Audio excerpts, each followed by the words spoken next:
في الفيديو ده هتلاقي شرح مفصل في الجزء المسؤول عن الكستمايزيشن في سكشن الريبورتس في جي اي 4 وهو لايبراري. بعد ما عدينا بالتفصيل على ريبورتس في جي اي 4 في الفيديوهات اللي فاتت، دلوقتي بقى هندخل على لايبراري وهي اخر جزء في سكشن الريبورتس، واللي الهدف منها انك تقدر تعمل كستمايزيشن على كل تفصيله في سكشن الريبورتس، زي انك تعدل في ريبورتس وكولكشنز او تضيف نوع ريبورتس جديده ما كانتش موجوده اصلا. وده طبعا تقدر تستفيد منه عن طريق انك تعمل انواع ريبورتس متفصله على البيزنس اللي انت شغال عليه. فتعالوا يلا ندخل على لايبراري. واول ما ندخل عليها هلاقيها متقسمه لحاجتين، كولكشنز وجدول فيه ريبورتس. خلينا ندخل الاول على الجدول اللي فيه ريبورتس. هنلاقيه بينقسم لنوعين اساسيين، ديتيلد ريبورتس واوفر فيو ريبورتس. والديتيلد هو ريبورت التفصيلي للداتا اللي عدينا عليه اكتر من مره في الفيديوهات اللي فاتت، وفي الاغلب بيكون عباره عن تيبل واثنين تشارتس. والاوفر فيو ريبورت هو اللي موجود واحد منه في كل نوع ريبورت، وعباره عن كاردز بتعرض الداتا بشكل ملخص. وما تنساش ريبورت سناب شوت كمان هو عباره عن اوفر فيو ريبورت.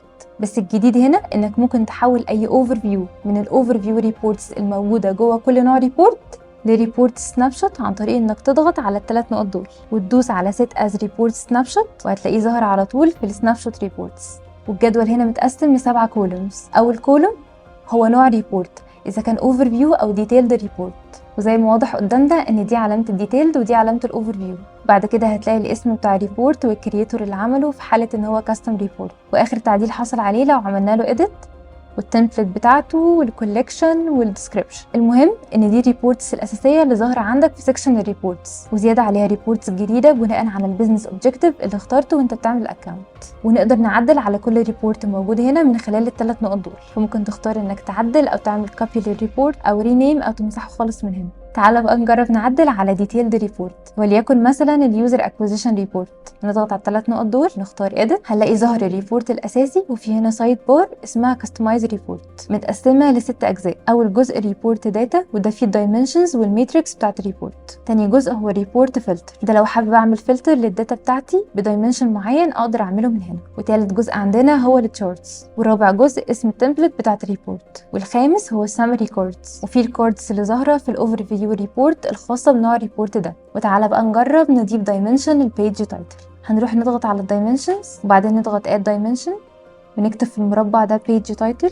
ولو دخلنا على الدروب داون منيو بتاعت الدايمنشنز هنلاقيه ظاهر هنا. وتعالى برضو نجرب نضيف متريكال فيوز للريبورت ده بنفس الطريقه. ومن التشارتس دي احنا مش محتاجين البار تشارت فممكن نشيلها ونضيف مكانها نوع تشارت تاني باننا نضغط على السهم ده وبعدين نختار نوع التشارت اللي عايزين نضيفها، وليكن مثلا سكاتر تشارت، وبعدين ندوس ابلاي. اما هنا جزء السمري كاردز فاحنا ممكن نضيف كارد جديد خالص بدايمنشنز وماتريكس محدده، وبعدين نضيف الكارد ده في الاوفر فيو ريبورت. تعال نشوف ازاي. هتضغط على كرييت نيو كارد وبعدين تختار الدايمنشنز والماتريكس اللي انت عايزه، بس خد بالك الدايمنشنز والماتريكس دي هي اللي موجوده في الريبورت الاساسي، فلو عايز تضيف ماتريك او دايمنشن جداد لازم تضيفهم الاول في الريبورت الاساسي من هنا.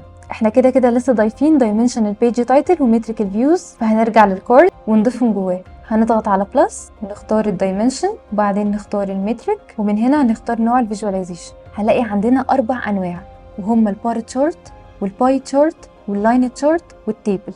فانا هختار تيبل، وممكن من هنا نضيف فلتر بدايمنشن معين لو محتاجين. واخر حاجه هندوس ابلاي. وعلشان يظهر الكارد ده في الاكوزيشن اوفر فيو فعندنا طريقتين. اول طريقه وهي اننا ندخل على الاكوزيشن اوفر فيو ريبورت من اللايبراري هنا ونضغط على اد كاردز وبعدين نكتب في السيرش فيو باي بيج تايتل ونختار الكارد وبعدين نضغط على اد كارد. هنلاقيه ظهر هنا في ريبورت. تاني اوبشن هو انك تدخل على الاكوزيشن اوفر فيو من سايد بار بتاع ريبورتس وبعدين تضغط على البنسل بتاع الكستمايزيشن وتضغط برضو على اد كارد وتضيفه بنفس الخطوات. الاثنين بيوصلوا نفس النتيجه، فاختار اللي انت عايزه. ده لو عايزين نعدل على ريبورت موجود. طب لو عايزين نضيف واحد جديد خالص هنعمل ايه؟ هنضغط على كرييت نيو وبعدين نختار نوع الريبورت اللي هنضيفه اذا كان اوفر فيو او ديتيل. تعالوا نختار مثلا اوفر فيو وبعدين نضغط على اد كارد، وهنا احنا بنختار من السمري كاردز او الاذر كاردز. لكن طبعا لو عايز تضيف كارد جديد هتضيفه الاول على الريبورت الاساسي بنفس الطريقه اللي لسه عاملينها وبعدين تيجي تضيفه من هنا. فهنختار من السمري كاردز كارد اليوزر باي ايج واليوزر باي كونتري والايفنت كاونت باي ايفنت نيم. ومن الاذر كاردز هختار اللايف تايم فاليو والايفنت كاونت باي ايفنت تايب وبعدين نضغط على اد كاردز. هنلاقيها ظهرت هنا. ونسمي الريبورت مثلا وليكن اوفر فيو ايفنت وبعدين نضغط سيف تاني. ده كده لو هنعمل اوفر فيو ريبورت. تعالوا بقى نجرب نعمل ديتيلد ريبورت. هنضغط على كرييت ومنها هنختار create detailed report. هنلاقي عندنا two options، لا اما start from template، وهنا انا بختار من التمبلتس الموجوده وابدا اعدل فيها على حسب اللي محتاجاه. وفي هنا تمبلتس مختلفه كتير زي جوجل اورجانيك سيرش ترافيك، وده بيعرفني كل اللي بيحصل عندي على لاندنج بيجز على مستوى الاورجانيك سيرش. في ريبورتس خاصه بالكويريز، وده اقدر اعرف منه المعلومات الخاصه بالاورجانيك سيرش كويريز اللي بيستخدمها اليوزرز عشان يوصلوا للسايت بتاعه. او اننا نختار اننا نعمل واحد من اول خالص لما نضغط على بلانك اللي هنا، ونبدا نضيف في الريبورت الدايمنشنز والماتريكس اللي محتاجينها، وفي الاخر نعمله سيف. وكده احنا عرفنا المعلومات اللي محتاجين نعرفها عن جزء الريبورتس في اللايبراري. دلوقتي بقى خلينا ندخل على الكولكشن. والكولكشن زي ما قلنا قبل كده في الفيديوهات اللي فاتت انها عباره عن كاتيجوري جواها انواع مختلفه من الريبورتس، وكل نوع ريبورت موجود في فولدر وجواه ريبورتس الخاصه بيه، زي كولكشن اللايف سايكل واليوزر كولكشن اللي ظاهرين هنا في الريبورتس. في حاجه كمان عايزه اقولها لك، ان اي ريبورت من الريبورتس الموجوده في الجدول دي علشان تقدر تظهره بره في الريبورتس لازم تحطه جوه كولكشن، ويكون الكولكشن ده معمول له ببلشد زي ما ظاهر هنا في اللايف سايكل واليوزر كولكشن. وكولكشن البيزنس اوبجكتيفز مش ظاهر عشان معمول له unpublished، فلو عايزينه يظهر هنضغط هنا وندوس بابل. وممكن تضيف الريبورت اللي انت عايزه جوه اي كولكشن من دول عن طريق انك تضغط على edit collection. هتلاقي فيه 2 كوردز. اول كورد خاص بالكستمايز كولكشن، هتلاقي فيه هنا اسم الكولكشن والكولكشن تمبلت، وتحت هنا هنلاقي سيكشن التوبكس والريبورتس، وده عباره عن اجزاء مختلفه، كل جزء بيكون من تايتل بيعبر عن نوع ريبورتس معينه وتحتيه الريبورتس الخاصه بيه، وهو ده الفولدر اللي بقولك عليه. زي هنا توبيك الجنريت ليد، جواه جنريت ليد اوفر فيو واليوزر اكوزيشن والترافيك اكوزيشن واللاندنج بيج.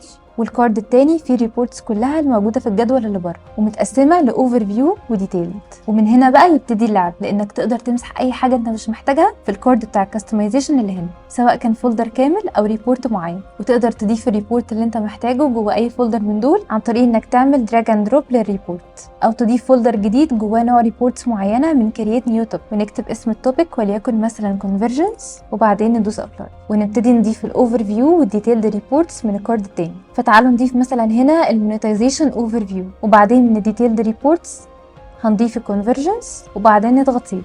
هلاقي عندي ظهر اختيارين، لا اما سيف تشينجز تو كارنت كولكشن، وده هيعدل لي على الكوليكشن الاساسي بالتعديلات اللي عملناها، او سيف از نيو كوليكشن، والاختيار ده هيسيب لك الكوليكشن الاساسي زي ما هو وهيضيف لك ده كانه كوليكشن جديد خالص. فتعالوا كده نجرب نضغط على الاختيار التاني. في المربع اللي ظاهر هنا ده هنكتب اسم الكوليكشن وليكن مثلا بزنس اوبجكتيف موديفيكيشن، وممكن نضيف ديسكريبشن بس ده اختياري، وبعدين نضغط سيف. هنلاقي الكوليكشن ظاهر بره هنا بس لسه ما ظهرش في السايد بار لانه مش معمول له بابل، فهنضغط على ال3 نقط دول هنلاقيه ظاهر هنا في الريبورتس. ده كده لو هتعدل على كوليكشن. طب لو عايز تضيف كوليكشن جديد خالص هتعمل ايه؟ هنضغط على كرييت نيو كولكشن. هنلاقي ظهر اختيارين، لا اما نبتدي من تمبلت، وهنا التمبلتس الموجوده مفيده جدا زي فاير بيز لو عندك موبايل ابلكيشن، وسيرش كونسول في حاله انك عامل انتجريشن مع جوجل سيرش كونسول، وفي كولكشن هنا خاص بالجيمنج لو انت عندك جيمنج اب، فممكن تختار اي تمبلت من دول وتعدل عليها بالريبورتس اللي تناسبك، او انك تختار بلانك وتبدا تعمل استراكشر كامل للكولكشن باللي انت محتاجه للبيزنس اللي انت شغال عليه. وكده احنا خلصنا اللايبراري وخلصنا معاها جزء ريبورتس باساسياته المهمه علشان تبتدي تتعامل مع جوجل اناليتكس 4 وتطلع اناليتيكال ريبورتس محبوكه، وده علشان يحصل فالاساسيات لوحدها لا تكفي من غير التجربه العمليه. وعلشان كده احنا جهزنا لك تاسك بسيط هتلاقيه موجود في PDF تحت في الديسكريبشن. الهدف منه انك تدرب دماغك على استخدام كل الداتا الموجوده في كل نوع ريبورت بشكل عملي، تقدر تجاوب منه على الاسئله اللي محتاج تعرفها علشان تاخد قرارات اقرب للصح في البيزنس اللي انت شغال عليه. وبعد ما تخلص التاسك ابعت لنا الاجابه، وهيقعد معاك حد من التيم في كوتشنج 1 تو 1 سيشن ويتناقش معاك في حل التاسك. اما بقى لو عايز نعمل فيديو كامل نشرح فيه حل التاسك بكل حذافيره اكتب لنا تحت في الكومنت. ولو عايز نعمل لايف سيشن نجاوب فيها على التاسك ونتناقش مع بعض في الاسئله اللي ممكن تيجي في دماغك الخاصه بالريبورتس في جوجل اناليتكس 4 اكتب لنا برده تحت في الكومنتس.